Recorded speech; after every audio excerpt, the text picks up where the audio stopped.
मीरपुर नाम के शहर में तेजस अपनी पत्नी नीरू के साथ रहता था। पति पत्नी दोनों ही नौकरी करते थे। एक दिन तेजस गांव अपनी माँ के पास फोन करता है। हेलो, प्रणाम माँ। जीते रहो माँ, तुम दादी बनने वाली हो। अरे वाह, ठीक है बेटा, मैं कल ही आती हूँ। जब माँ जी शहर पहुँची तो बेटे बहू ने बहुत अच्छे से स्वागत किया। लीजिए माँ जी चाय। अरे गर्मा गर्म पकोड़े ले आओ माँ के लिए। नीरू रसोई में गई और 2 मिनट में ही पकोड़े ले आई। जी ये लीजिए। बहू जादू से बनाए हैं क्या? अभी तो रसोई में गई थी। यम्मी। माँ जी, शीला रसोई में पकोड़े तल रही है, मैं बस लेकर आई। हे भगवान, मेरा धर्म भ्रष्ट कर दिया तूने। अब तो गंगा जल से शुद्धिकरण करना होगा। दूसरे दिन, माँ जी मैंने नाश्ता बना दिया है, ऑफिस जा रही हूँ। पर अभी तो घर का सारा काम पड़ा है। शीला आती ही होगी, झाड़ू पोछा बर्तन कपड़े वो सब कर लेगी। हमारे जमाने में घर का सारा काम हम ही करते थे।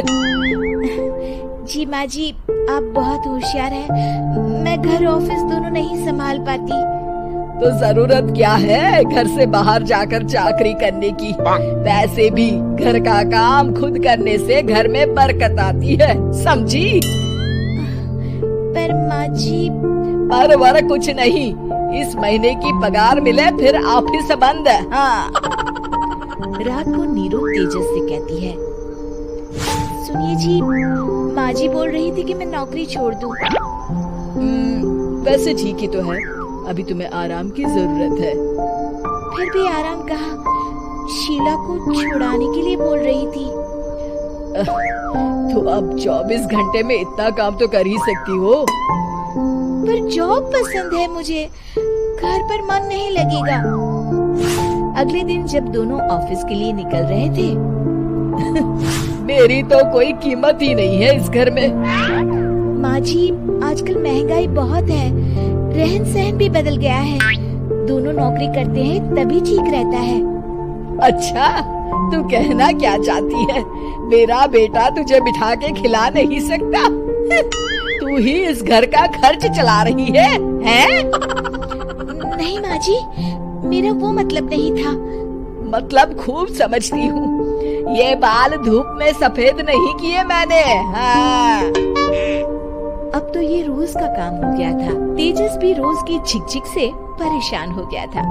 एक दिन उसने कहा, नीरू, वैसे भी तुम्हें मैटरनिटी लीव मिलने वाली है, तो अभी से ही छुट्टी ले लो। पर क्या, मेरी सैलरी अच्छी खासी है।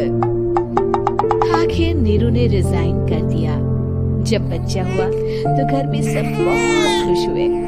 कुछ दिनों बाद तेजस फाइल देख रहा था। क्या हुआ तेजस, कुछ परेशान लग रहे हो? अब हाँ, वो हमारी जितनी सेविंग्स थी वो तो हॉस्पिटल में और छठी के फंक्शन में खत्म हो गई है नीरू।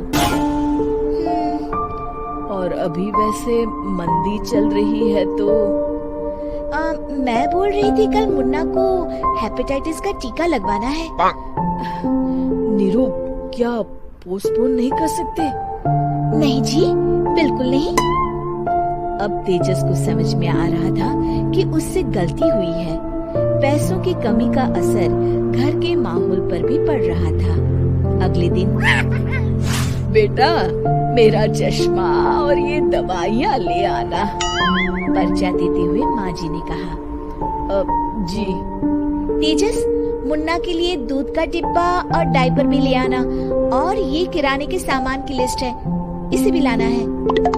तेजस गुस्से में लिस्ट मरोड़कर फेंकता है और चिल्लाता है, पैसे क्या पेड़ पर उगते हैं? ये ले आना, वो ले आना। अरे पर ये जरूरत का सामान ही है। वो गुस्से में बिना कुछ कहे ऑफिस चला गया। अरे अरे लंच तो ले जाइए। नीरू दौड़कर डिब्बा पकड़ाती है।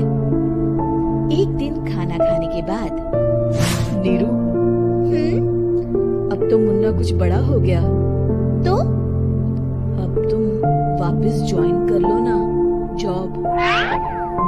पर इस रिसेशन में जॉब मिलना बहुत मुश्किल है। ट्राई तो करो। फिर मुन्ना, माँ जी है ना, और एक फुल टाइम मेड भी लगा लेंगे। पर माँ जी, उन्हें तो पसंद नहीं। तभी माँ जी वहाँ आ जाती है और प्यार से